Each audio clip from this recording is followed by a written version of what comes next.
روحوں کو ایصال فرمائے۔ بسم اللہ الرحمن الرحیم۔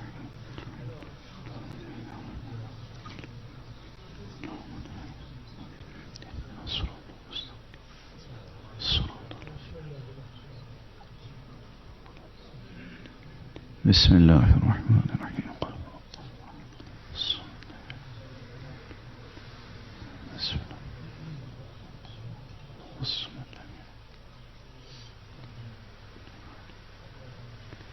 اللهم صل على محمد۔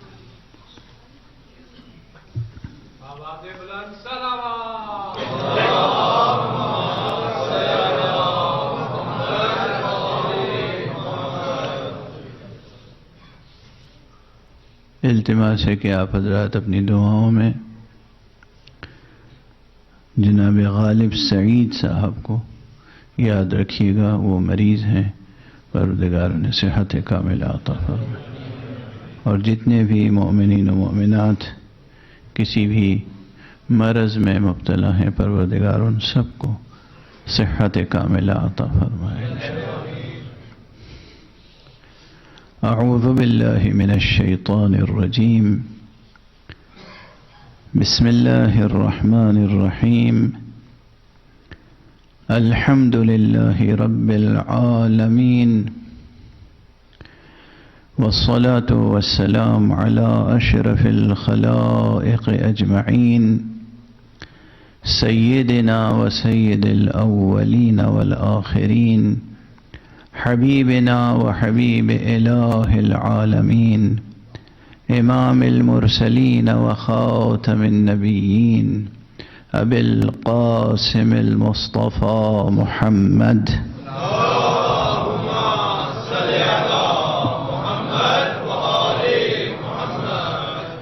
وعلى أهل بيته الطيبين الطاهرين الهداة المهديين المعصومين المظلومين، واللعنة الدائمة على أعداء الحق والدين. أما بعد، فقد قال الله تعالى عز اسمه في محكم كتابه ومتقن خطابه، بسم الله الرحمن الرحيم، تسبح له السماوات السبع والأرض ومن فيهن، وإن من شيء إلا يسبح بحمده ولكن لا تفقهون تسبيحهم إنه كان حليما غفورا، صدق الله العلي العظيم.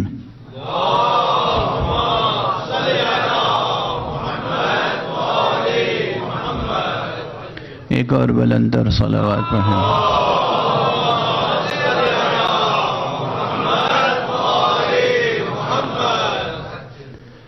قرآن مجید اپنی پوری شان اعجاز کے ساتھ آپ کے ذہنوں کو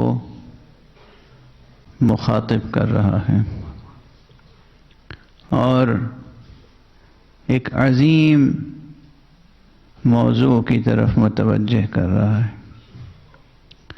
گزشتہ 2 شبوں سے میں نے عرض کیا کہ قرآن مجید کے مقاصد میں سے ایک عظیم مقصد ہے کہ انسان تسبیح آشنا ہو جائے۔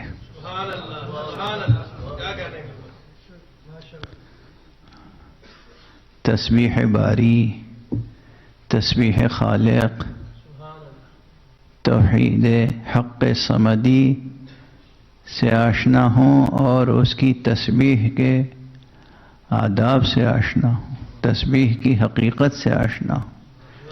یہ قرآن مجید کے مقاصد میں سے ایک عظیم مقصد ہے، اور تسبیح کی حقیقت کی طرف قرآن مجید میں بار بار مختلف مواقع پر توجہ دلائی گئی، تذکرہ کیا گیا۔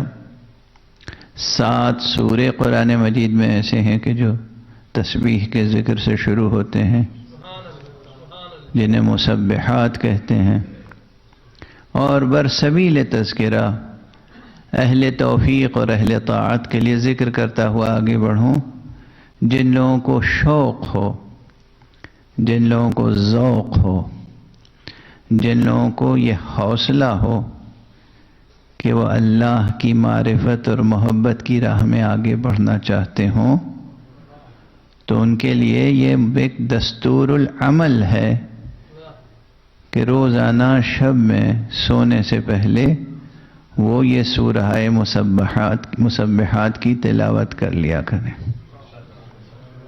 خود رسول اللہ صلی اللہ علیہ وآلہ وسلم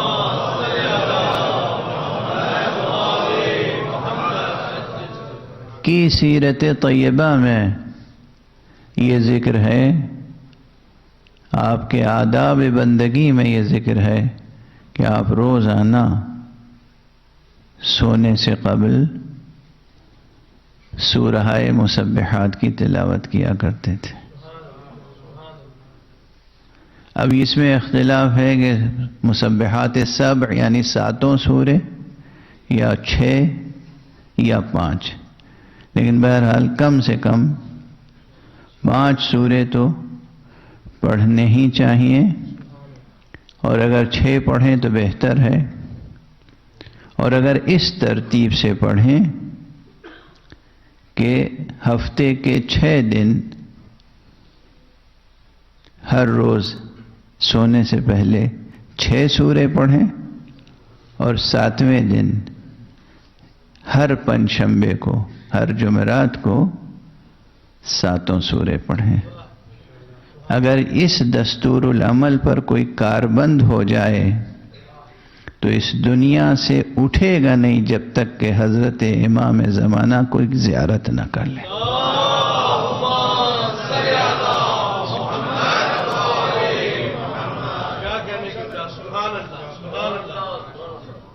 یہ ایک تحفہ لے کے جائیے گا، مرد، عورت، جوان۔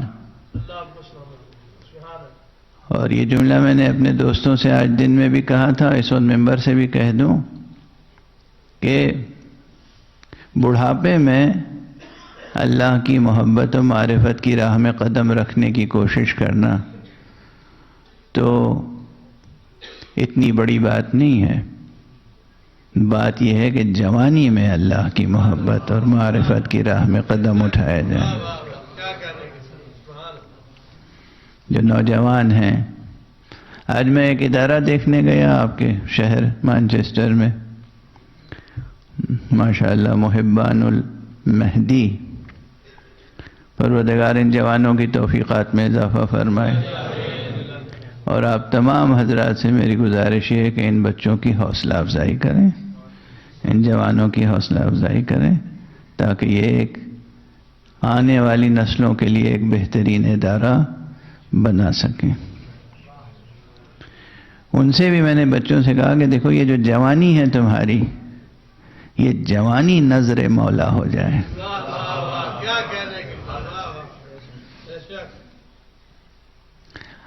اب بات آ گئی تو عرض کرتا چلو، ہم لوگ یہاں بڑی بڑی باتیں اللہ سے مانگتے ہیں، اور اللہ کی خدمت میں نظر کرنے کے لیے کیا لاتے ہیں؟ چھوٹی چھوٹی چیزیں۔ معلومہ شیرینی پہ نظر دلا دی، سبحان اللہ، شیرینی پہ نظر دلائی اور قبلہ صحیح فرما رہے ہیں اور خود ہی کھا لی۔ بڑی بڑی چیزیں اللہ سے مانگتے ہو اور اللہ کی بارگاہ میں نظر دینے کے لیے کیا لاتے ہو؟ حلوائی کی دکان اور دادا جی کا فاتحہ۔ بارگاہ الہی میں نظر کرنے کے لیے سوائے جان نفیس کے اور کوئی شے نہیں۔ ایک صلوات پڑھیے محمد والا۔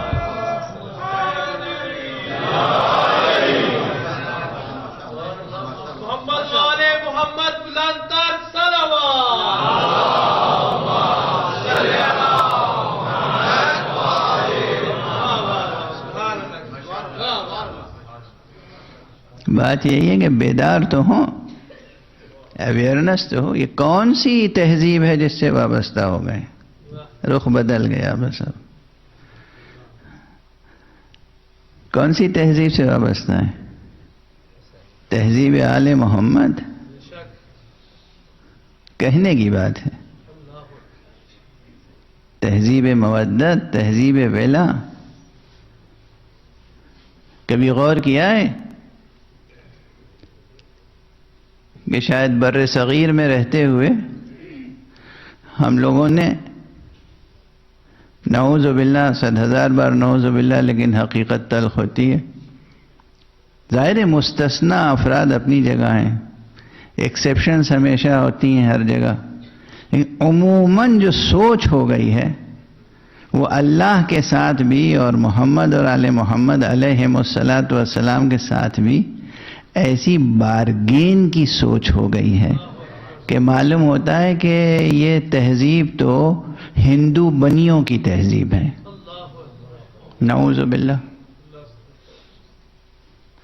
اپنی دنیا کی چھوٹی چھوٹی لذتیں حاصل کرنے کے لیے اللہ کی بارگاہ میں محمد و آل محمد کی بڑی بڑی قربانیوں کا واسطہ دے کر طلب کرتے ہیں. غیرت کیسے قبول کرتی ہے؟ اور پھر نظر کا بھی انداز یہی ہے. اللہ کی بارگاہ میں، محمد و آل محمد کی بارگاہ میں نظر کا انداز کیا ہے؟ پروردگار ہمیں اولاد عطا فرما، ہم امام حسن علیہ السلام کا سفرہ کریں گے. بہت اچھی بات ہے، امام کے نام پر آپ فقیروں کا پیٹ بھریں. سفرے کے معنی کیا ہوتے ہیں؟ چیریٹی، دسترخوان، لنگر. بہت اچھی بات ہے، اس کی مخالفت نہیں کروں، ہونا چاہیے. مگر یہ لنگر نعمت اولاد کے مقابلے میں بہت چھوٹی چیز ہے. نظر تو یہ ہونی چاہیے پروردگار ایک لائق بیٹا عطا کر اور ہمیں یہ توفیق دے کہ ہم وہ بیٹا نظر کر سکیں تیری راہ.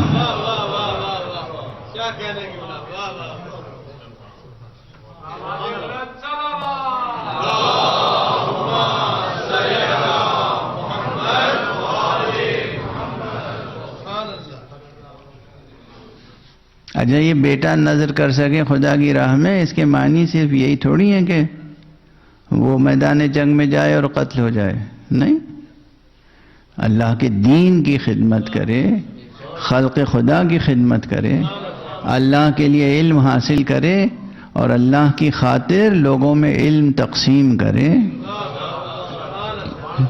پوری زندگی وہ بیٹے کو تاکید کی جائے، دیکھو ہم نے تمہیں اللہ سے مانگا ہے، آقا حسین کے نام پہ مانگا ہے، پوری زندگی کچھ بھی کرنا آقا حسین کو فراموش نہ کرنا، ان کی راہ میں خدمت کرنا، ان کی محبت میں زندگی بسر کرنا. یہ تھوڑی کہ اللہ سے مانگا بیٹا حسین کے نام پر اور اسے دنیا داری میں لگا دیا اور آقا حسین کے نام پہ مٹھائی لا کے اور نظر دے دی. کون سا ذوق ہے یہ؟ کس طرف جا رہے ہیں؟ ان رہ کے تو میروی بے ترکستان است. یہ جس طرف آپ جا رہے ہیں یہ راستہ خانہ کعبہ کی طرف نہیں جا رہا ہے، ٹرکی کی طرف جا رہا ہے. یہ مسئلہ ہے فارسی کی بہت مشہور. اب دیکھیے آ گئی یہ باتیں تو تھوڑی سی اس انداز سے بھی سن لیا کیجئے.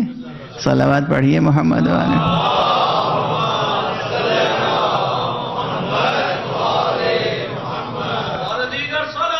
اللہم صل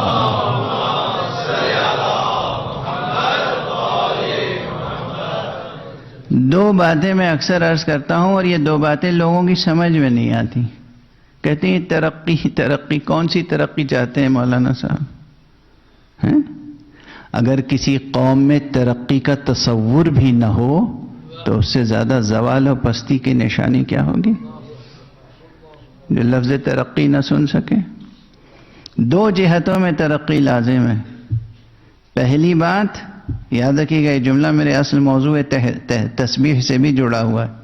پہلی بات، ہمیں بحیثیت انسان ارتقاء کا سفر طے کرنا ہے، بحیثیت حیوان نہیں.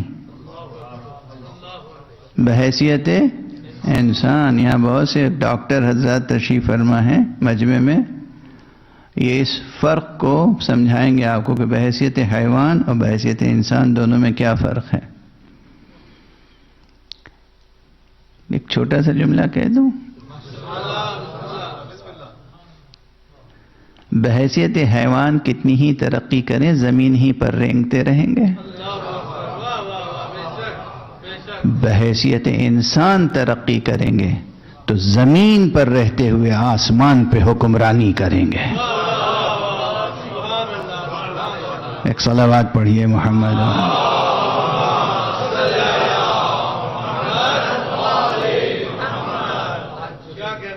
جملے یاد رکھیے گا. اور یہ صرف خطیبانہ مبالغے کے جملے نہیں ہیں، یہ صرف شاعرانہ جملے نہیں، یہ حقیقت ہے. حقیقت اگر علم عرفان اور علم سیر و سلوک، اگر عشق خدا اور معرفت خدا، عشق محمد و آل محمد و معرفت محمد و آل محمد کے ساتھ زندگی بسر کرے انسان تو وہ زمین پر رہتے ہوئے آسمان پہ حکومت کرتا ہے.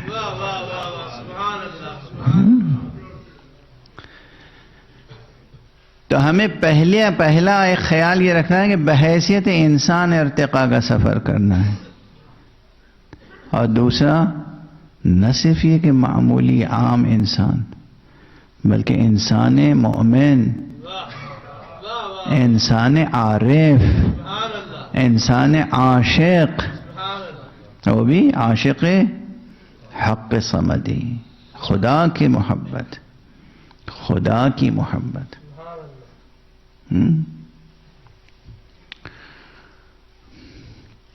اب یہاں ایک موضوع اہم ہے، وہ عرض کروں چونکہ یاد دہانی بھی کرا دی ہے میرے عزیز نے. دیکھیے یہ جو مجلسیں منعقد کرتے ہیں آپ، یہ جو عزاداری ہے، یہ کوئی معمولی میراث نہیں ہے، یہ غیر معمولی ثقافتی اور تہذیبی میراث ہے. اہل توحید و ولا کی ثقافت کا حصہ ہے عزاداری. ارباب توحید و ارباب ولا کی تہذیب اور ثقافت کا ایک عظیم حصہ ہے عزاداری. اس جملے کو سمجھنے کی کوشش کیجیے گا اور یاد رکھیے گا. میں پہلی بار جب امریکہ گیا تھا 1990 میں، نیو یارک میں عشاء پڑھا تھا، اور ظاہر ہے کہ سوالات کمیونٹی کے، سوسائٹی کے، اولاد کی تربیت کیسے کریں، تو میں نے گزارش کی تھی کہ کچھ بھی کریں، یہ سائنس پڑھیں، میتھمیٹکس پڑھیں، میڈیکل میں جائیں، انجینئرنگ میں جائیں، ہیومینٹیز کے اور سبجیکٹس میں جائیں، کچھ بھی پڑھیں، کسی بھی فیلڈ میں جائیں، روک نہ لگا، یہ پڑھیں، علم حاصل کریں. اسلام نے کسی علم پہ پابندی نہیں لگائی ہے، علم کے غلط استعمال پہ پابندی لگائی ہے.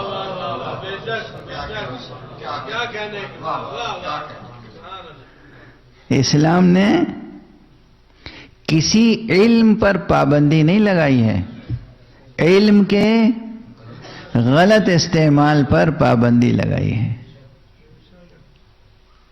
علم حاصل کریں بچے، اور انہیں دو چیزوں کا خیال رکھیے بچوں کی تربیت کے لیے. ہر گھر کا مسئلہ ہے یہ. پوچھتے ہیں ہم کیا کریں کہ بچے یہاں کے ماحول میں گم نہ ہو جائیں. بس دو کام کریں.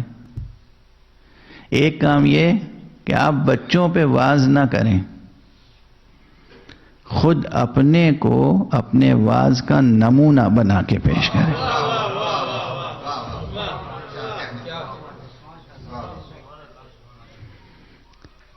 ماں باپ خود پابند دین ہو، گھر کا ماحول دینی ہو، اللہ کے ساتھ سچا رشتہ ہو، تو ممکن ہی نہیں ہے کہ آپ کے گھر کا کوئی بچہ کہیں گم ہو جائے.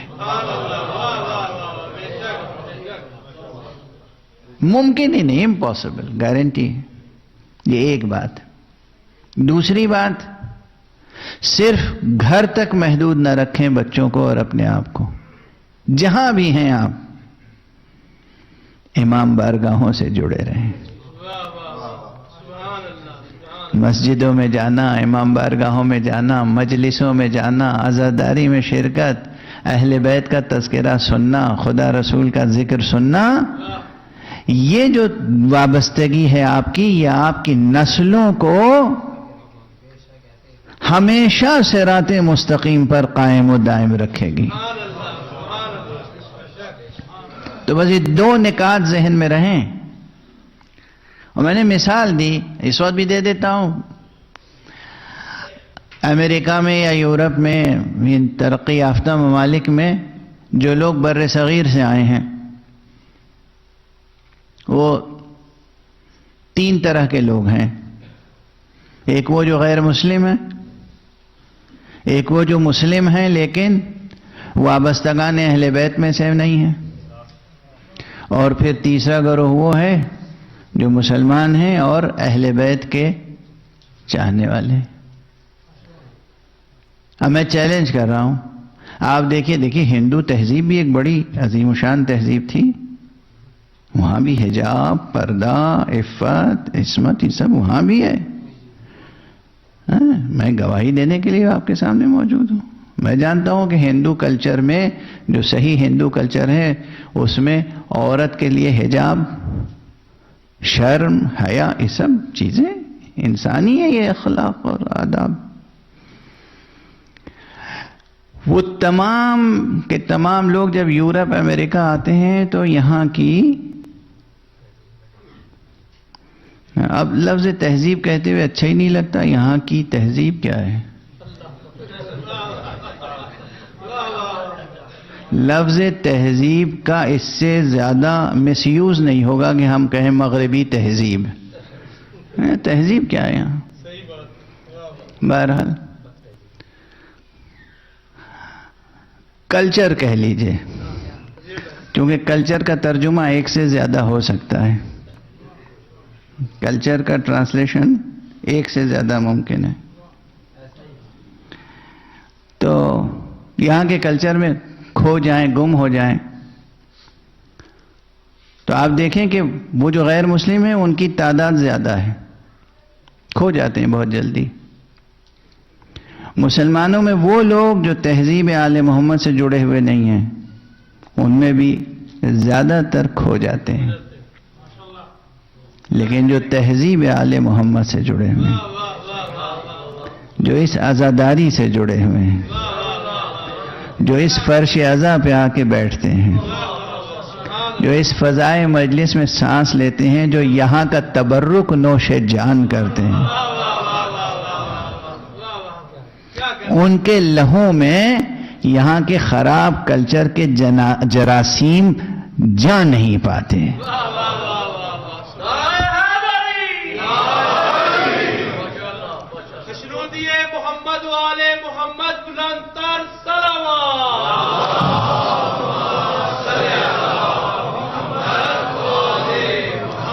یہ عمومی صورتحال یہ ہے. ظاہر ایکسیپشن ہر جگہ ہے، ایسے کوئی بدقسمت ہوگا، شقی ہوگا، جس کے یہاں گمراہی آ گئی ہوگی، لیکن عموماً پرسنٹیج آپ نکالیں، ریسرچ کریں، فیلڈ ریسرچ کریں، فیلڈ اسٹڈی کریں، آپ دیکھیں گے کہ وہ طبقہ مسلمانوں کا جو حضرات محمد و آل محمد کے ذکر سے جڑا رہتا ہے، کم سے کم امکان ہوتا ہے اس کے گمراہ ہونے کا.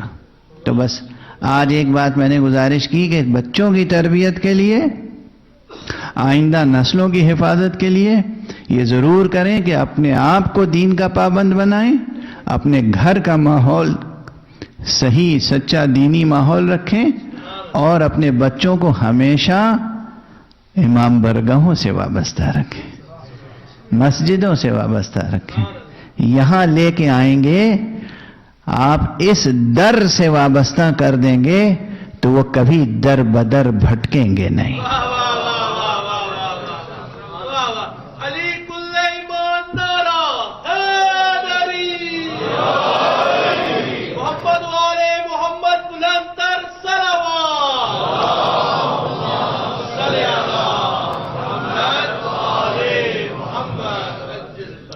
اب میں چند فقرے اپنے موضوع سے متعلق اور عرض کروں، اور چونکہ مجمع ماشاءاللہ اکثر حضرات اہل دانش، اہل بینش، اہل فکر ہیں،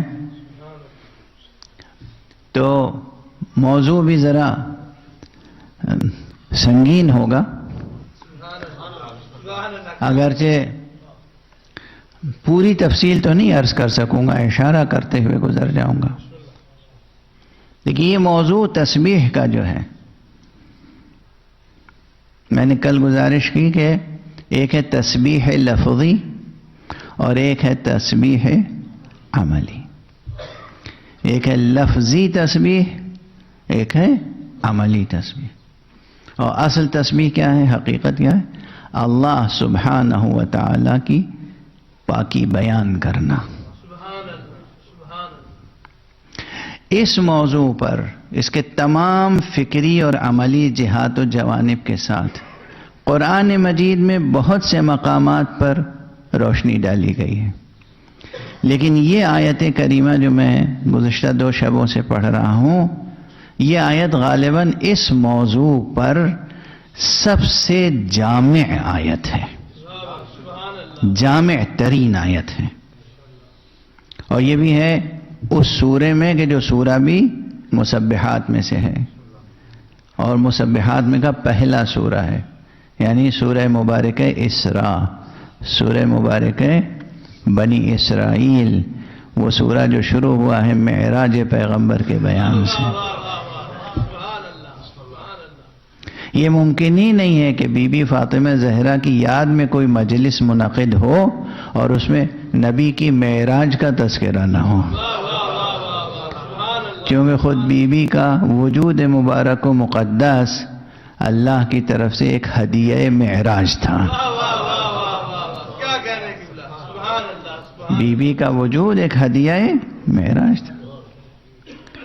بہرحال تو اس سورہ بنی اسرائیل کی آیت ہے جو میں گزارش کر رہا ہوں آپ کے سامنے، تسبح لہ السماوات السبع والارض ومن فیہن،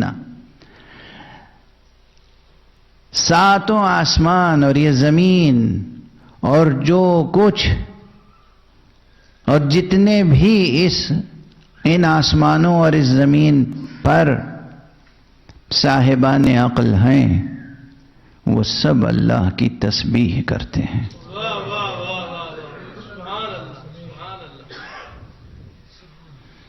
اور پھر کیا کہا گیا؟ وَإِن مِّن شَيْءٍ إِلَّا يُسَبِّحُ بِحَمْدِهِ، اور کوئی شے ایسی نہیں ہے کہ جو اس کی تسبیح نہ کرتی ہو، وَلَكِن لَا تَفْقَهُونَ تَسْبِيحَهُمْ، لیکن تم ان کی تسبیح سمجھتے نہیں ہو۔ اب دیکھیں یہاں سمجھنے کے لیے لفظ کیا آیا ہے؟ لا تفقہون، لا تفقہون، یہ تفقہون اسی روٹ ورڈ سے ہے جس سے فقہ ہے اور فقیہ ہے۔ اللہ بھی چاہتا ہے کہ آپ فقہ سے وابستہ رہیں اور فقیہ بننے کی کوشش کریں۔ یہ فقہ اور فقیہ قرآنی لفظ ہیں۔ وَلَكِن لَا تَفْقَهُونَ تَسْبِيحَهُمْ، لیکن تم ان کی تسبیح کو سمجھتے نہیں ہو۔ إِنَّهُ كَانَ حَلِيمًا غَفُورًا، اور اللہ تو اس کی ذات ہمیشہ سے حلیم ہے اور غفور ہے، وہ بہت بردبار ہے، بہت حلیم ہے، بہت بزرگوار ہے اور غفور ہے، خوب مغفرت کرنے والا ہے، خوب تمہاری خطاؤں کو معاف کرنے والا ہے، خوب تمہارے عیوب کی پردہ پوشی کرنے والا ہے۔ اب وقت محدود ہے اور میں اس انداز سے کبھی پڑھتا نہیں ہوں، آپ جانتے ہیں کہ ایک مضمون ہے اور بس تیزی سے پڑھ کے گزر جاؤں بے پرواہ ہو کر کہ آپ سمجھ رہے ہیں یا نہیں سمجھ رہے ہیں۔ مجھے تو اپنا ایک آموختہ سنانا ہے، وہ تو میرا انداز نہیں ہے. تو اس لیے یہ ہوتا ہے کہ بات کم سے کم کسی حد تک منتقل ہو، اطمینان ہو کہ ہاں کوئی بات منتقل ہوئی. تو اس لیے ٹھہر ٹھہر کے گفتگو کرنی پڑتی ہے. یہ آیت خدا کی قسم اگر اس پہ 10 دن تک لگاتار گفتگو ہو تب جا کے کچھ کھلے گی. کیونکہ جب ہم کسی آیت قرآنی پہ گفتگو کرتے ہیں تو ایک پہلا مسئلہ یہ ہے کہ اس کے الفاظ، اس کی عبارت، یعنی اگر آپ کا لٹریری ٹیسٹ بیدار ہے جو کہ ہونا چاہیے تو پھر آپ قرآن مجید کی شان اعجاز فصاحت و بلاغت پر بھی تو غور کریں گے. محبوب کا کلام ہے تو جو بات کہی گئی ہے وہ بھی اہم ہے، جس طرح کہی گئی ہے وہ بھی اہم ہے. اور ہمارے آپ ایک یہ کہ کسی نے آپ کے سامنے دسترخوان سجا کے رکھ دیا اور کہا آئیے بھائی کھائیے، تو آپ کو ذرا جھٹکا لگے گا کہ یہ آئیے کھائیے، کیا ہم بھوکے تھے؟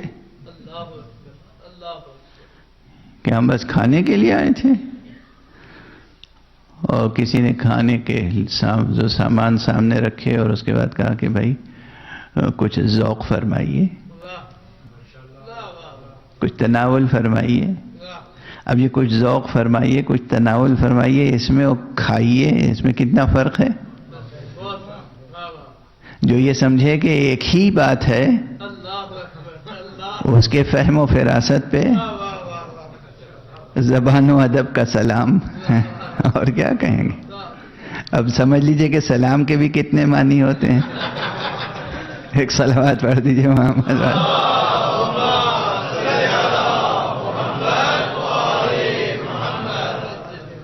ایک سلام استقبال کا ہوتا ہے، قبلہ کی صحت و سلامتی کے لیے آواز بلند سے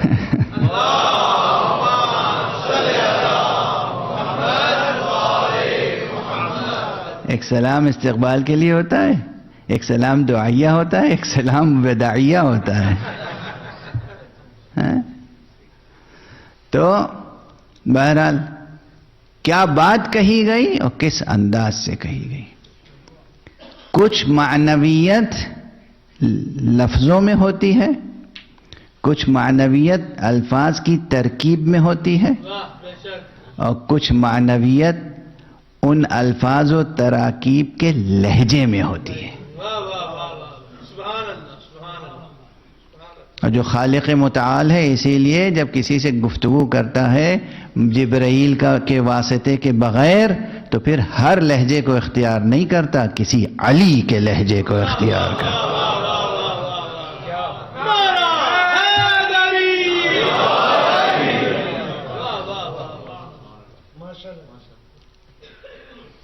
تو اس آیت کریمہ میں، اس آیت مجیدہ میں، اس آیت عظیمہ میں، اس آیت شریفہ میں جو اسلوب ہے اور جو جامعیت ہے مضمون کی، وہ اس باب تسبیح جو پھیلا ہوا ہے قرآن میں، اس کو سمیٹ کے ان 2 سطروں میں جو بات کہی گئی ہے، جیسے ام الباب، اس باب، اس فصل، اس چیپٹر کی ساری باتیں سمٹ کے اس میں آ گئی ہیں.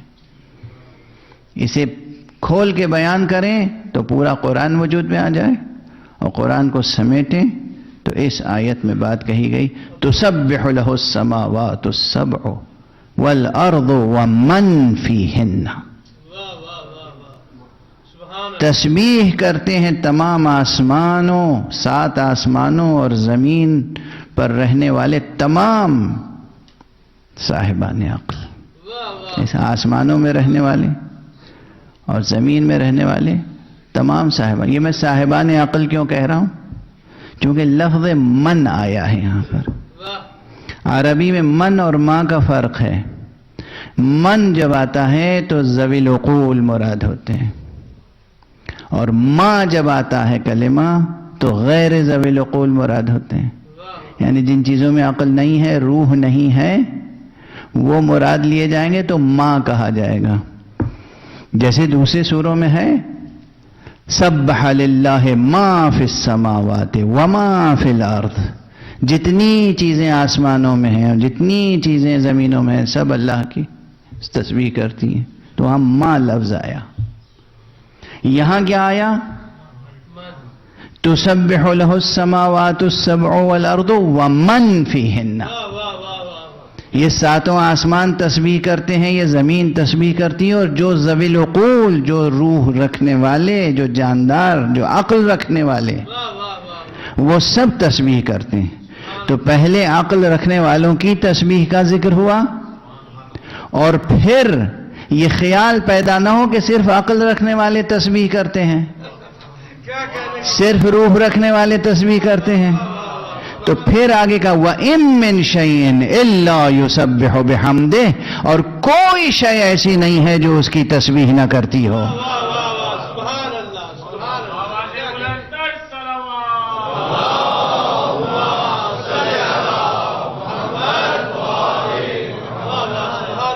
یعنی جو ذی روح ہیں، جو صاحبان عقل ہیں، صاحبان شعور ہیں، صاحبان فہم ہیں، صاحبان نطق ہیں، جن میں ناطقیت کا وصف پایا جاتا ہے، وہ بھی تسبیح کرتے ہیں، اور جو ناطقیت کا وصف نہیں رکھتے وہ بھی.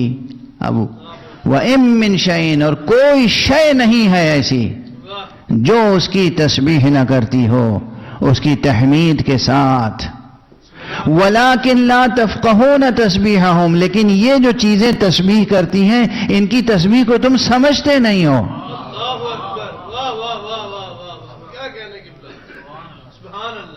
دیکھیے ایک کے بعد ایک چیپٹر کھل رہا ہے نا. عقل والوں کی تسبیح.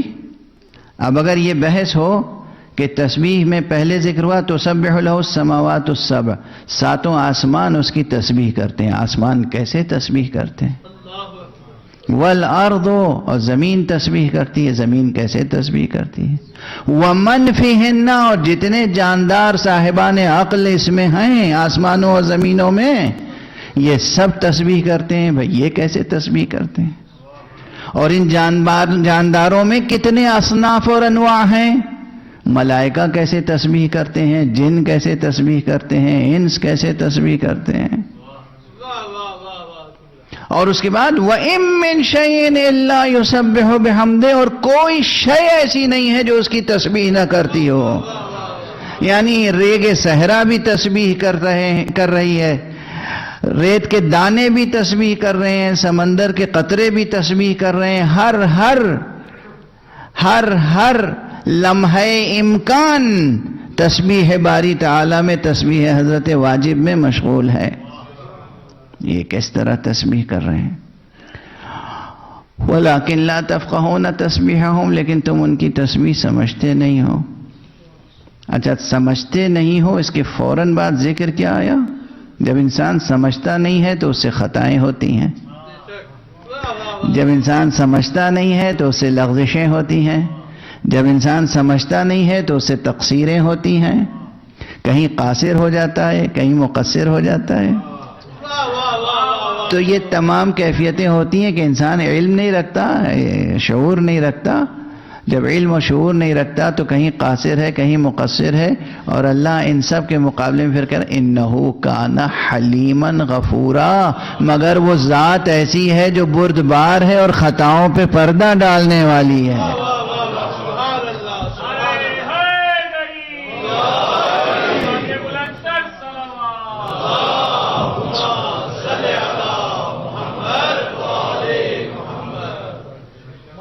کیا مقام سخن ہے.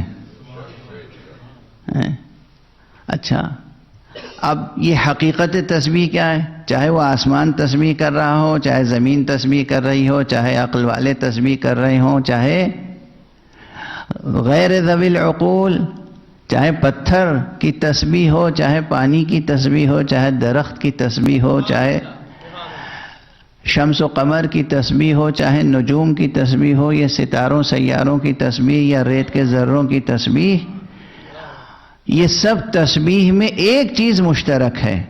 سب اپنی اپنی زبان میں یا زبان حال میں اللہ کی بڑائی اور اس کی پاکی بیان کر رہے ہیں کہ وہ منزہ ہے، وہ منزہ ہے۔ پاکی کس چیز سے؟ ہر شے کے لحاظ سے طہارت اور نظافت اور رجس اور کثافت کی نسبتیں بھی الگ الگ ہوتی ہیں۔ اللہ کی پاکی کس چیز سے؟ جن نجاسات کا تصور ہم اپنی زندگی میں کرتے ہیں، کیا یہ نجاستیں ذات باری تعالیٰ کے تعلق سے متصور ہیں؟ نہیں۔ تو پھر اللہ سبحانہ و تعالیٰ کی ذات گرامی ہر کمی اور ہر کمزوری سے پاک ہے۔ اللہ سبحانہ و تعالیٰ کی ذات گرامی ظلم نہیں کرتی، ظلم سے بلند تر ہے۔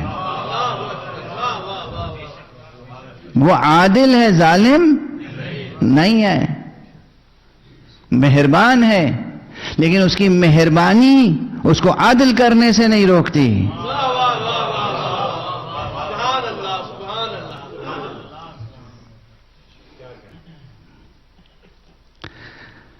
خدا ہر طرح کے نقص سے بلند ہے، اور اتنا بلند ہے کہ اللہ اپنی مخلوقات کے صفات اور خصوصیات سے بھی بلند ہے۔ جو چیزیں ہمارے لیے کمال ہیں وہ اللہ کی ذات کے لیے نقص ہیں۔ چنانچہ وہ ان چیزوں سے بلند ہے اور بے نیاز ہے۔ جو چیزیں ہمارے لیے کمال ہیں، ہمارے لیے، ہماری اس حیثیت میں، یہ جو زمان و مکان کے حصار میں ہماری زندگی ہے، ہم اپنے لیے کمال سمجھتے ہیں، وہ سب کمال اس کے لیے نقص ہے۔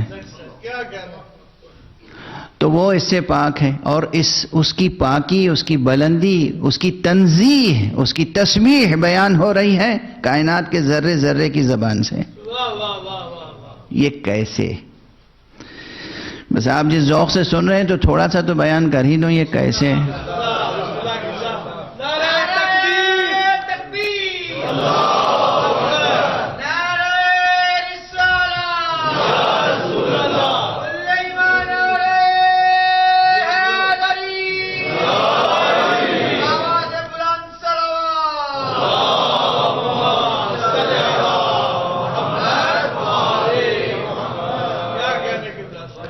دیکھیے ایک بات پہ غور کیجئے گا، آپ اپنی اپنی فطرت، آپ انسان ہیں ذی روح اور ذی عقل، آپ عقل بھی رکھتے ہیں، روح رکھتے ہیں، اور عقل ہوتی ہی وہاں ہے جہاں روح ہوتی ہے،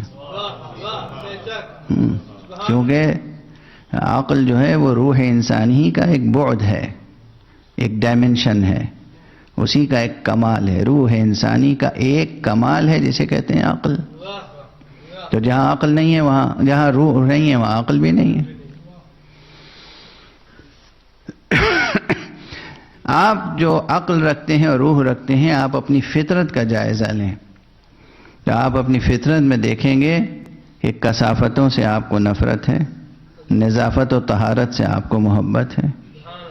کسی آلودہ فضا میں آپ کو بٹھا دیا جائے، دم گھٹنے لگے گا، جی چاہے گا اس فضا سے باہر نکلیں اور صاف ستھری ہوا میں سانس لیں۔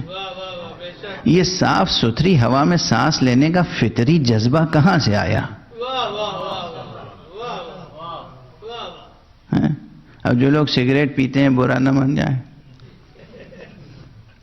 جہاں بیٹھ کے لوگ کسی ہال میں کسی کمرے میں سگریٹ پی رہے ہوں، وہاں مجھ جیسے انسان کو لے جائیے تو معلوم ہوتا ہے کہ دم گھٹ جائے گا۔ یعنی سگریٹ کی بو، سگریٹ کا دھواں، وہ آلودگی ایک طرح کا پولوشن ہے نا، ایک طرح کی آلودگی ہے۔ وہاں سے جی چاہے گا فوراً نکلو باہر فضا میں، کھلی فضا میں، سبززار میں چلو، چمن میں چلو، جہاں تر و تازہ ہوا ہو، جہاں پولوشن نہ ہو۔ اچھا یہ میری ہی صفت تھوڑی ہے، یقین جانیے جو لوگ خود سگریٹ کے عادی ہیں ان کے اندر بھی یہ صفت ہوتی ہے۔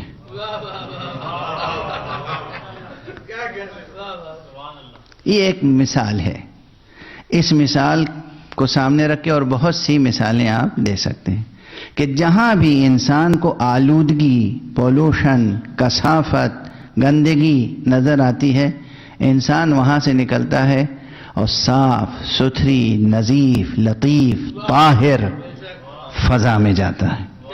یہ کثافتوں سے طہارتوں تک کا سفر یہ عملی تسبیح ہے.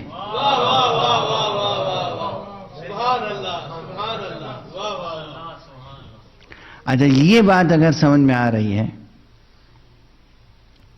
تو پھر یہ دیکھیے کہ یہ صفت صرف آپ کے اندر نہیں ہے. ذرا سی توجہ رکھیے گا. آپ تو شعوری طور پر یہ سفر اختیار کرتے ہیں.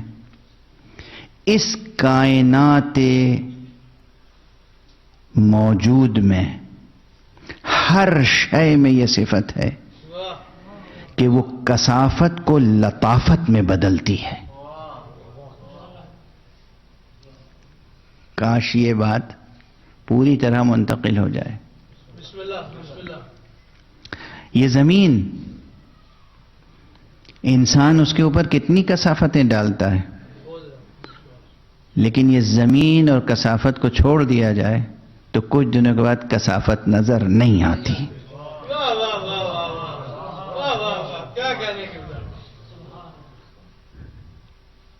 کتا نجس ہے، کتا اگر مر جائے اور اسے چھوڑ دیجئے تو کچھ دنوں کے بعد یا مٹی بن جائے گا، خاک ہو جائے گا، یا نمک کی کان میں ڈال دیجئے نمک بن جائے گا. تو جو نجس تھا وہ پاک بن گیا. اس کائنات میں کوئی پروسیس ایسا نہیں ہے جو پاک کو نجس بناتا ہو. ہر جگہ یہ پروسیس نظر آتا ہے کہ نجس کو پاک کا بناتا ہے.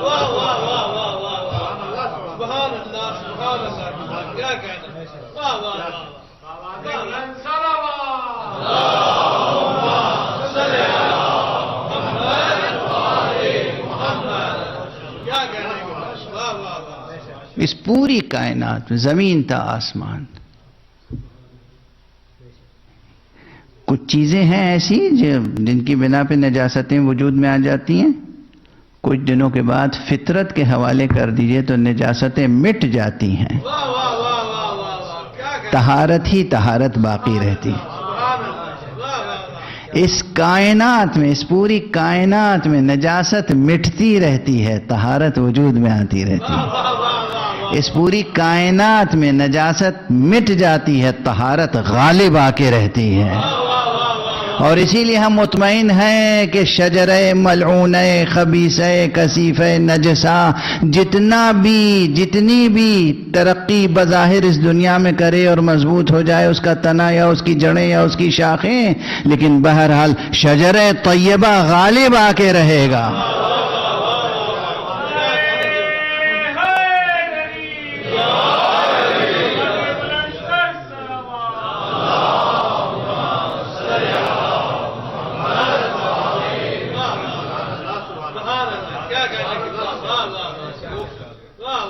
پوری کائنات میں آپ زمین میں نجاستیں زمین کے حوالے کر دیجئے، وہ طہارت میں بدل جاتی ہے کچھ دنوں میں.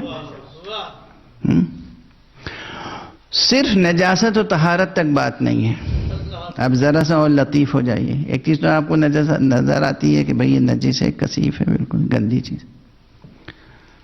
بات یہ ہے کہ مزاج فطرت کا یہ ہے کہ جو چیزیں غیر مفید ہیں وہ نظام میں باقی نہیں رہتی. باقی وہی شے رہتی ہے اس کائناتی نظام میں جو مفید ہو. توجہ ہے؟ اس سب میں درس ہے کہ اگر ہمیں بقا حاصل کرنی ہے تو ہمیں وہ کام کرنے چاہیے جو سب کے لیے مفید ہوں. آپ دوسروں کے کام آئیں گے تو آپ کی زندگی باقی رہے گی. دوسروں کے کام آنا گویا بقا کا سودا کرنا ہے. دوسروں کے کام آنا یہ بقا کا سودا ہے، زیاں کا سودا نہیں ہے. اسی لیے پورے دین اسلام کی تعریف جب پیغمبر سے و مولا امیر المومنین علی ابن ابی طالب علیہ السلام سے پوچھی گئی تو کیا فرمایا؟ مل اسلام، کیا ہے اسلام؟ جواب میں کیا کہا؟ الاسلام الطاعت للہ والشفقۃ علی عباد اللہ۔ اسلام بس دو ہے، اللہ کی اطاعت اور خلق خدا پہ شفقت۔ آپ اللہ کی اطاعت کریں اور خلق خدا کے کام آئیں، یہ بقا کا سودا ہے، یہ زیاں کا سودا نہیں ہے۔ ایک بلند صلوات پڑھ دیجئے محمد۔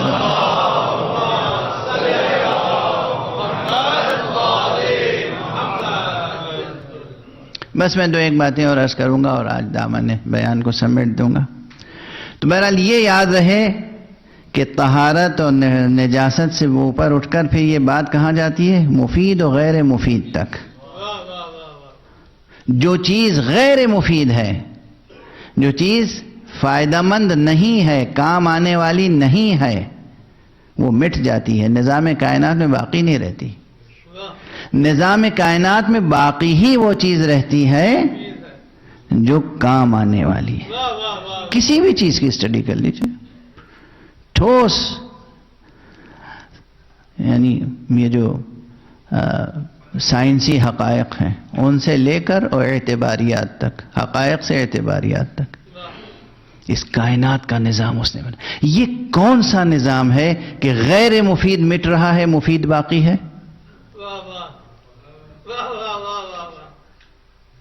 یہ خود ایک وجودی تسبیح ہے۔ کثافت مٹ رہی ہے، طہارت پروان چڑھ رہی ہے۔ غیر مفید مٹ رہا ہے، مفید پروان چڑھ رہا ہے باقی۔ یہ ہے وجودی تسبیح، نزاہت۔ کام نہ آنا حسن ہے، کام آنا حسن ہے۔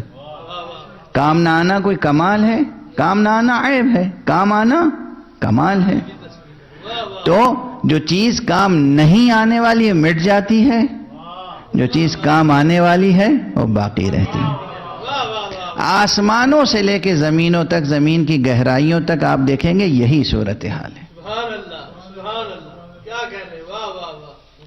اپنی کونیاتی حقیقت اور کونی حقیقت میں، اپنی تکوینی حقیقت میں، اپنی تکوین میں، اپنے وجود میں، اپنی ہستی میں، اپنی ماہیت میں ہر شے کچھ نہیں ہے بجز تسبیح الہی۔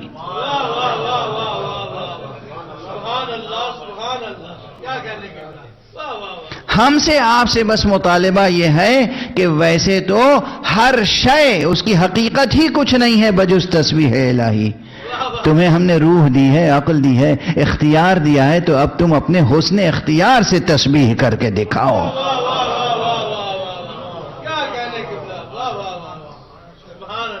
تم اپنے ارادے سے، اپنی چاہت سے، اپنی محبت سے تسبیح پروردگار کر کے دکھاؤ۔ دنیا کو بتاؤ کہ تمہارا رب کیسا ہے، دنیا کو بتاؤ کہ حضرت باری سبحانہ و تعالیٰ کے صفات کیا ہیں، تم بتاؤ کہ تمہارا معبود کیسا ہے، تم بتاؤ۔ یہ بتانا دنیا کو اور موجودات کو کہ ہمارا معبود، ہم جس کو سجدہ کرتے ہیں، ہم جس کا کلمہ پڑھتے ہیں، ہم جس کی عبادت کرتے ہیں، وہ ہر طرح کی کمزوری اور نقائص سے پاک اور پاکیزہ و منزہ ہے، وہ باطل کو قبول نہیں کرتا، وہ حق ہی کو قبول، خود حق ہے اور حق ہی کو فروغ بخشتا ہے۔ یہ ہے تسبیح کا عمل۔ اور اس حقیقت کو مجسم جس نے کیا اور جس کے حوالے سے اللہ سبحانہ و تعالی نے اپنے پیغمبر کے ذریعے سے اس حقیقت تسبیح کو ہر کلمہ گو تک پہنچایا ہے، اس ذات گرامی کا نام فاطمہ زہرا ہے۔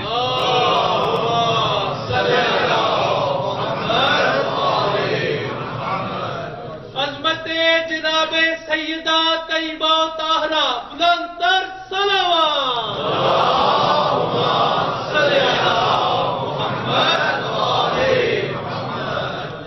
اب ایک دو فقرے بس عرض کر سکوں گا، اس سے زیادہ نہیں۔ خود لفظ فاطمہ، اس کی معنویت کیا ہے؟ اگرچہ یہ لفظ عربی ناموں میں بہت مشہور و معروف نام تھا، لیکن بہرحال لفظ کی حقیقت ایک تھی، اس میں ایک حسن تھا، لیکن یہ لفظ جب ذات حضرت زہرا سے وابستہ ہوا تو اس لفظ میں مزید جو بلندی پیدا ہوئی، یعنی خود اس لفظ نے بھی تسبیح کا تکوینی سفر مکمل کیا۔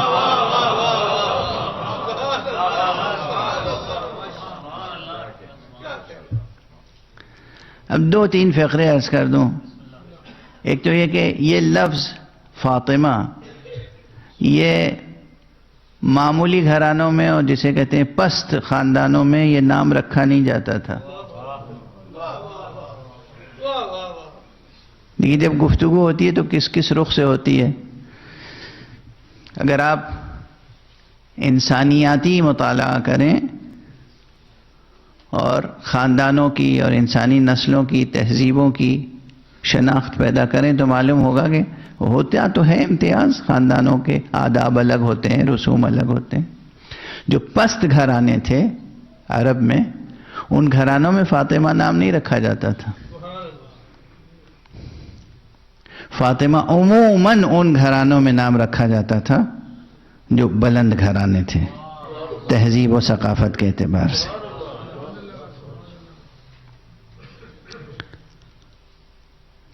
اچھا، اس کا سبب کیا تھا؟ سبب یہ تھا کہ عربوں میں تو بچیوں کو زندہ دفن کر دیا جاتا تھا، لڑکوں کو زندہ رکھتے تھے اور بچیوں کو مار دیتے تھے، دفن کر دیتے تھے۔ فاطمہ کہتے تھے اس خاتون کو جس کی اولاد دودھ پی کر رضاعت کا زمانہ پورا کر کے دودھ چھڑائی جسے کہتے ہیں، اس منزل تک پہنچ جائے تو فعال نیک کے طور پر بچیوں کا نام فاطمہ رکھا جاتا تھا۔ بڑے خاندانوں میں جہاں بچیوں کو زندہ درگور نہیں کیا جاتا تھا، وہاں عموماً بچی کو نہ صرف یہ کہ پالا جاتا تھا بلکہ اس کا نام فاطمہ رکھا جاتا تھا، اس فعال نیک کے طور پر کہ انشاءاللہ یہ بچی بڑی ہوگی اور خود صاحب اولاد ہوگی اور یہ پھر دودھ چھڑائی کی رسم اس کے گھر میں ہوگی۔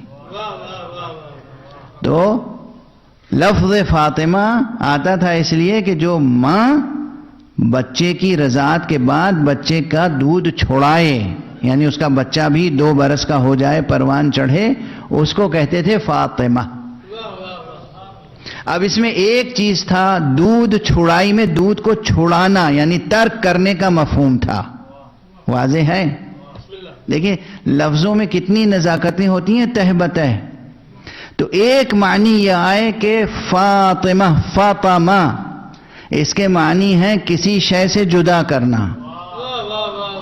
تو عام عورتوں کے لیے جب نام فاطمہ آئے تو اس کے معنی تھے کہ بچے کو دودھ پینے سے جدا کرنا۔ جب بی بی کے ہاں یہ آیا تو اس کے ایک سے زیادہ معنی پیدا ہوئے۔ جب بی بی جناب زہرا کو فاطمہ کہا گیا تو ایک معنی اس کے یہ ہوئے کہ یہ وہ بی بی ہے کہ دنیا کے انسانوں کی عام عقلیں اس کو سمجھنے سے قاصر ہیں۔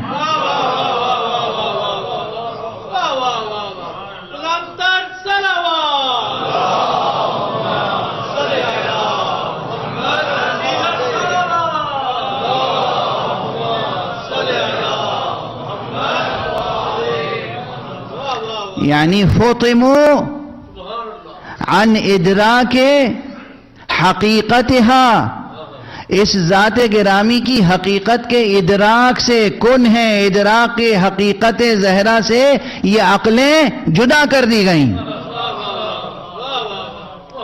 عام عقلیں کوئی ایسا بشر نہیں ہے جو ذات گرامی زہرا کو سمجھ سکے، یہ ایک معنی۔ دوسرے معنی، ہاں سمجھ سکے یا نہ سمجھ سکے لیکن جو پھر بھی اس ذات سے وابستہ ہو جائے اس پر تجلی اسم فاطمہ کیا ہے؟ کہا کہ اس لیے کہ فاطمہ یہ وہ فاطمہ ہے کہ جس نے اپنے چاہنے والوں کو آتش دوزخ سے جدا کر دیا۔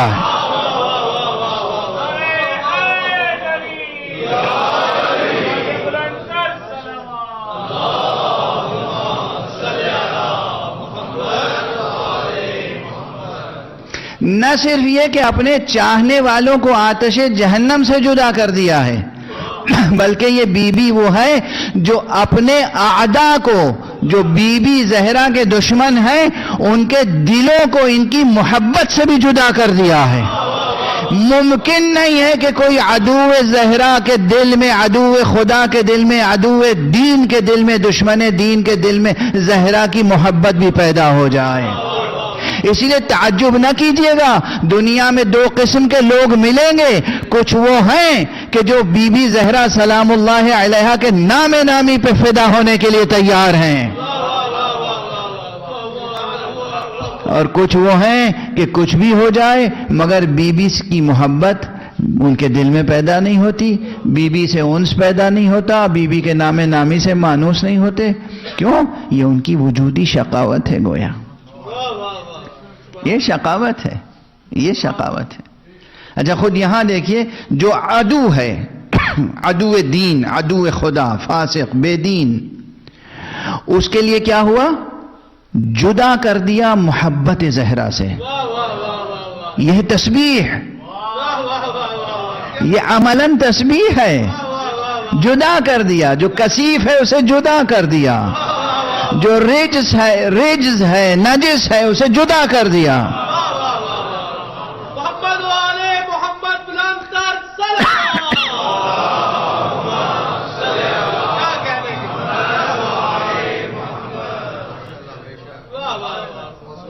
اور جو چاہنے والا ہے اسے جہنم کو جدا کر دیا، اسے آتش سے جدا کر دیا۔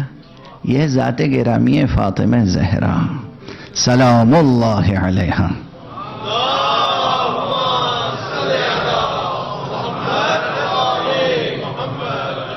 اور اسی لیے بیوی کا احترام، بیوی کی محبت، بیوی کا مقام، بیوی کا مرتبہ، ہم آپ کیا ہیں جن کے لیے پیغمبر اپنی جگہ سے کھڑے ہو جاتے ہیں؟ پیغمبر خاتم النبیین، امام المرسلین، خاتم النبیین، امام المرسلین، رحمت عالم، وہ جن کے لیے کہا گیا ہے اور بجا کہا گیا ہے کہ بعد از خدا بزرگ تو یہ قصہ مختصر، اللہ کے بعد سب سے عظیم ذات مصطفیٰ کی ہے، وہ ذات جناب فاطمہ زہرا کے لیے احترام کے لیے کھڑی ہو جائے، اپنی مسند پہ بٹھائیں، چند قدم آگے بڑھ کے استقبال کریں، ہاتھ پہ بوسہ دیں۔ کیا مرتبہ ہے بی بی زہرا کا! بس آپ کی آوازیں بلند ہیں اور وقت بھی گزر چکا، بحثیں رہ گئیں، صرف میں نے چند عناوین کا سرسری طور پہ تذکرہ کیا، ورنہ بحثیں تو ابھی سب کی سب بحثیں رہ گئیں، کبھی پھر انشاءاللہ۔ لیکن بس کیا یہ بلند آوازیں کبھی رک سکتی ہیں کہ جس کے لیے پیغمبر کھڑے ہوتے ہوں احترام کے لیے، اسے اپنا حق حاصل کرنے کے لیے دربار میں آنا پڑے؟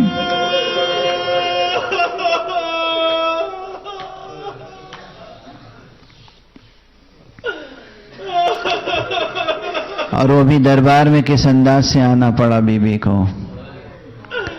روز آپ سنتے ہیں، لیکن ان واقعات میں اتنی المناکی ہے کہ گریہ تھم نہیں سکتا، آنسو رک نہیں سکتے، یہ سلسلہ عزا موقوف نہیں ہو سکتا۔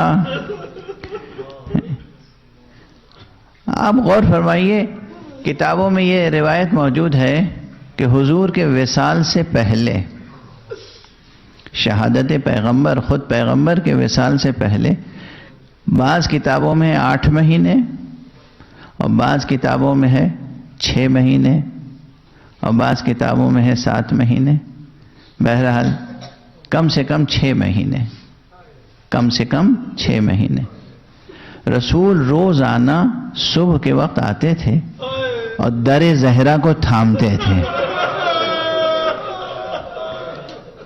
بیوی کے دروازے کو، اور کہتے تھے السلام علیکم یا اہل البیت، انما یرید اللہ لیذہب عنکم الرجس اہل البیت ویطہرکم تطہیرا. ایک دن نہیں، 2 دن نہیں تھی، 6 مہینے متواتر. ہم آپ، کیا اچھی تہذیب ہے آپ کی، کیا اچھی تہذیب ہے. ہم ہمیشہ جب نماز پڑھتے ہیں، نماز پڑھنے کے بعد اہل بیت کو سلام کرتے ہیں. رسول اللہ 6 مہینے تک صبح کی نماز سے پہلے دروازے پہ آتے ہیں اور سلام کرتے ہیں، السلام علیکم یا اہل البیت، انما یرید اللہ لیذہب عنکم الرجس اہل البیت ویطہرکم تطہیرا. اب بلا بتائیے کہ جس دروازے کو تھام کے رسول سلام کرتے ہوں، اس دروازے کو جلانے کی کوشش کی. وہ دروازہ بی بی پہ گرایا گیا، اور کس طرح گرایا گیا کہ بی بی کو دیوار و در کے درمیان اس طرح پیس دیا گیا کہ دروازے کی میخیں بی بی کی پسلیوں میں اتر گئیں.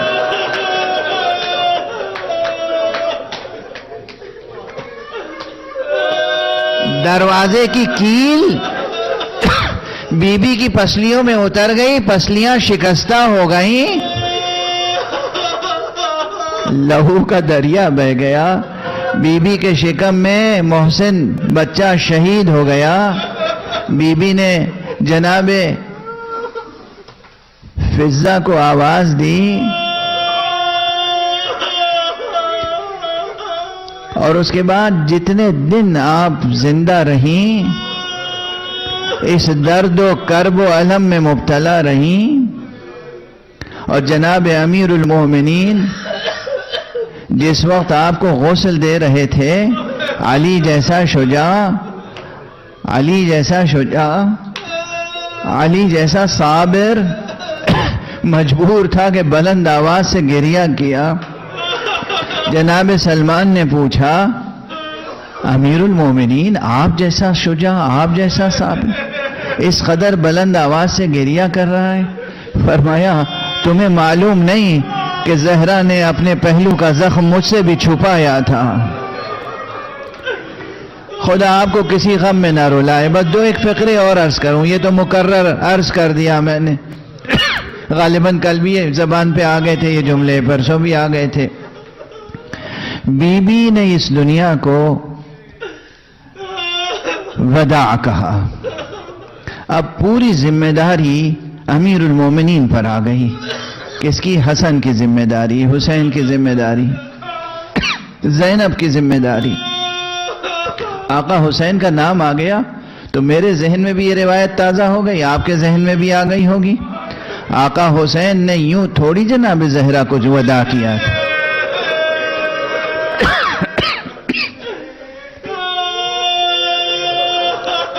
وہ روایت مبالغہ نہیں ہے، وہ روایت حقیقت ہے.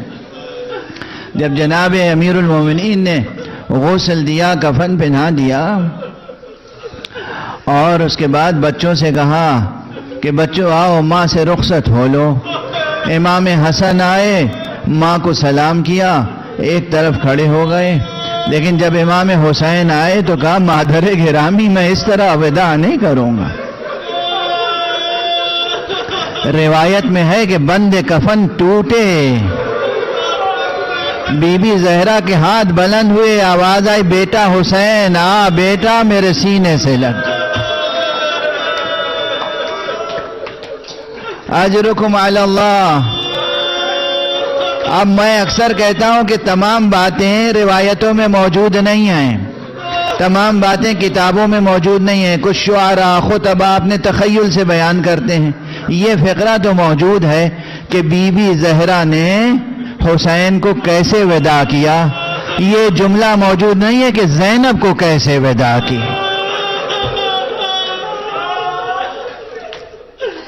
شاید یہ ایسا منظر ہوگا کہ جو قابل تحمل نہیں ہوگا، قابل تحمل نہیں ہوگا.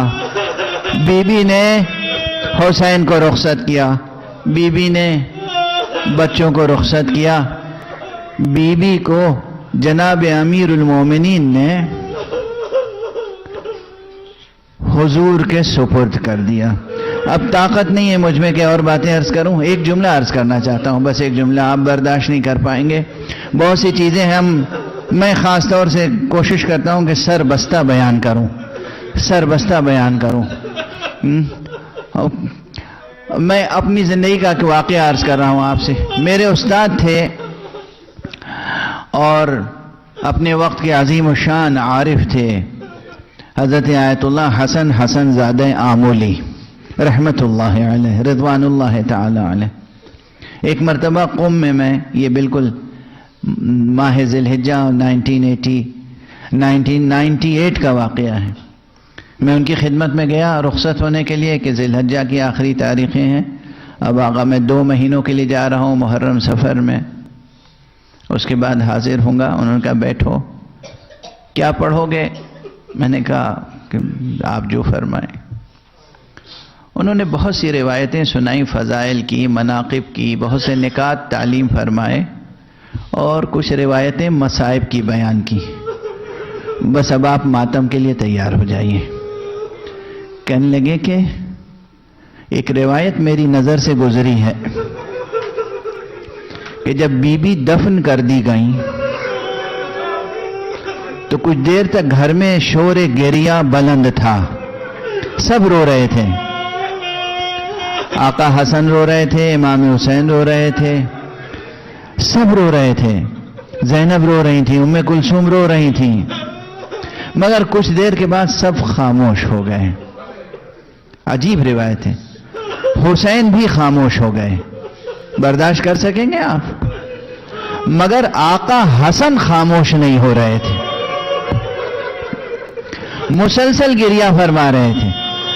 امام حسن کا رونا بند نہیں ہو رہا تھا.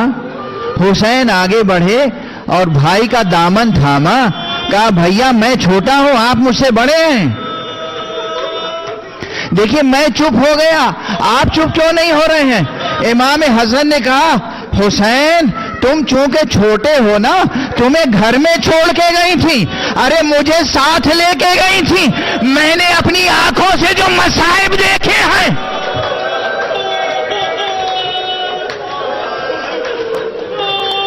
حسین اگر تم نے وہ مصائب اپنی آنکھوں سے دیکھے ہوتے تو تم بھی خاموش نہ ہوتے. ارے میں نے دیکھا ہے مادر گرامی کے ساتھ کیا گستاخی ہوئی, اس لیے میرے آنسو نہیں تھم رہے ہیں. بی بی مظلومہ, بی بی شہیدہ, بی بی دنیا سے رخصت ہو گئی. ماتم کرے پرسا دے, السلام علیک یا رسول اللہ, احسن اللہ لک العزا فی بنتک الزہرا. یا رسول اللہ اس بیٹی کے غم میں پروردگار آپ کی سوگواری فرمائے. انا للہ و انا الیہ راجعون, انا للہ و انا الیہ راجعون, انا للہ و انا الیہ راجعون, رضا بقضائہ و تسلیما لامرہ. پروردگار ہمیں علوم قرآن اور معارف اہل بیت سے آشنا فرما. پروردگار ہمیں اپنی تسبیح و تحمید و تحلیل کے لائق بنا دے. پروردگار ہمیں محمد و آل محمد و خصوصاً حضرت زہرا کی ذات گرامی کی معرفت عطا فرما. پروردگار ہمیں اپنے ان نیک مخصوص بندوں, اپنی ان حجتوں کی قدردانی کی توفیق عطا فرما. معبود پروردگار ہمارے سروں پر علماء اعلام کا سایہ برقرار رہے. مرجعیات رشیدہ کی حفاظت فرما. پروردگار حضرت آیت اللہ العظمیٰ شیخ بشیر نجفی کی حفاظت فرما اور بر صغیر کے شیعوں کو توفیق عطا کر سکیں. پروردگار حضرت آیت اللہ العظمیٰ سید سیستانی کی حفاظت فرما, ان کی عمر دراز فرما. پروردگار مقام معظم رہبری کی حفاظت فرما. معبود اپنے ولی آخر کو اذن ظہور عطا فرما اور ان کے ہاتھوں سے اپنی رحمت و رافت و عدالت کا پرچم لہرا دے.